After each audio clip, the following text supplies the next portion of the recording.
Guys দেখো বাইরের ওয়েদারটা মেঘলা মেঘলা। তো জানাই সবাইকে গুড মর্নিং। আর এখন ছেলেকে তুলবো। বাবাই গুড মর্নিং। বাবাই বাবাই উঠে পড়ো। আবার দেখো শুয়ে পড়ছে। বাবাই উঠে পড়ো। সোনা সোনা উঠবে না?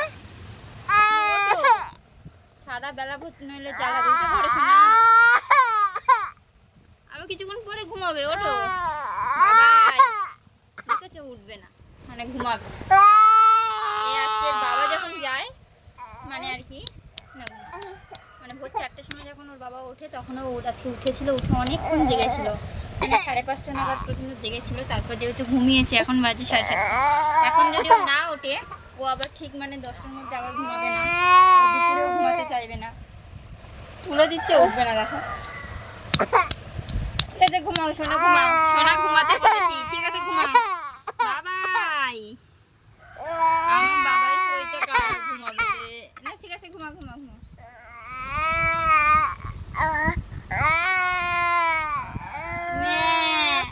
বাবাই।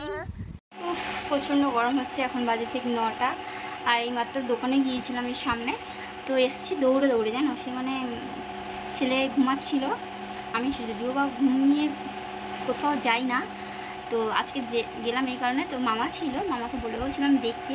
তো ভাবলাম যদিও ঘুমাচ্ছে, মামাকে বলে এসেছি যদিও বা মামা চলে যায় কাজে, তো এই কারণে ছুটে গেছে, ছুটে এসেছি। হাঁপিয়ে গিয়েছি। দোকানে যাওয়ার কোনো কথাই ছিল না। তো শাশুড়ি মা আমার কাছে কালকে রাত্রে আবদার করলো যে আমি একটু ঘুগনি খাবো। তো মা এখন মাসের শেষ, মায়ের হাতে একটুও পয়সা নেই। তো আজকে তো 24 তারিখ, একটু পয়সা নেই। তো অনেকদিন ধরেই বেশ বলছিল। তো কী বলো তো, এবার মামা বাড়ি যাচ্ছি, কখন মাসি বাড়ি যাচ্ছি, আর আমি বাড়িতে না থাকলে এইসব হয়ও না। তো এবার কে করবে বলো? মা যদিও থাকে, মা ভাত তরকারি করে নেয়, ওইসব আর হয় না।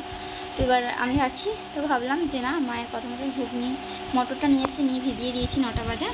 তো সন্ধ্যাবেলা করবো যখন তোমাদেরকে দেখাবো। গাইস দেখো, অনেকক্ষণ বাদেই তোমাদের কাছে এলাম। আমার সমস্ত কাজবাজ কমপ্লিট। ছেলেকে ঘুম পাড়িয়েছি, পাড়িয়ে রান্নাবান্না প্রায় শেষের পথে। তো চলো তোমাদের দেখাই কী রান্না করলাম। আর আমার স্নান কমপ্লিট হয়ে গেছে। তো এখন বাজে 11টা। তো চলো তোমাদের দেখাই। এই যেখানে ভেন্ডি আর আলু ভাজা হচ্ছে। আর এই যে সজনে ডাঁটা, আলু, পটল দিয়ে মাছের ঝোল। বাবা এখানে কাছে থেকে এসে এই যে ছোট যে আমাদের সদস্য এসছে বুলবুলি, তাকে কিন্তু খাওয়াচ্ছে। আর এদিকে দেখো আমার ছেলেকে সবে মাত্র স্নান করিয়েছি, ও ওটাই ধরবে, ওখানেই দেখবে, ও আমার কাছে কিছুতেই আসবে না। এসছিলাম রাস্তাতন বাবাই, এসছিলাম রাস্তাতন, আমরা বাড়িতন যাচ্ছি। এই মাসিরা এসেছিলো, মেজো মাসিরা আমাদের একটা দরকারি এসেছিলো, ওই জন্য এই যে রাস্তা এখানে এসেছিলাম আগাতে। আর মা আর এর বাবা গিয়েছে রেশন ধরতে। রেশন কার্ডটা আমাদের এখনও পাওয়া যায়নি, কিন্তু রেশন কার্ডটা জেরক্স ছিল, ওটা নিয়ে চাল ধরতে গিয়েছে। এখানে ঘুগনি মটর সিদ্ধ করে দিয়ে বসেছিলাম। তারপর দেখো মটর সিদ্ধ হয়ে গেছে, আমার ঘুগনিও রেডি। একটু আলুটা বেশি হয়ে গেছিলো, কিন্তু খেতে অসাধারণ। তো সবাই বলেছিলো ভালো হয়েছে। আর এটা দেখো আমি নিয়েছি একটু পেঁয়াজ কুচি দিয়ে, ঘুগনি খেতে বেশ ভালো লাগে। সবাইকে দিয়ে শেষে আমি একটু মুড়ি দিয়ে খাচ্ছি। তো চলো, এটাই আমাদের রাতের dinner. Tata, bye bye, good night.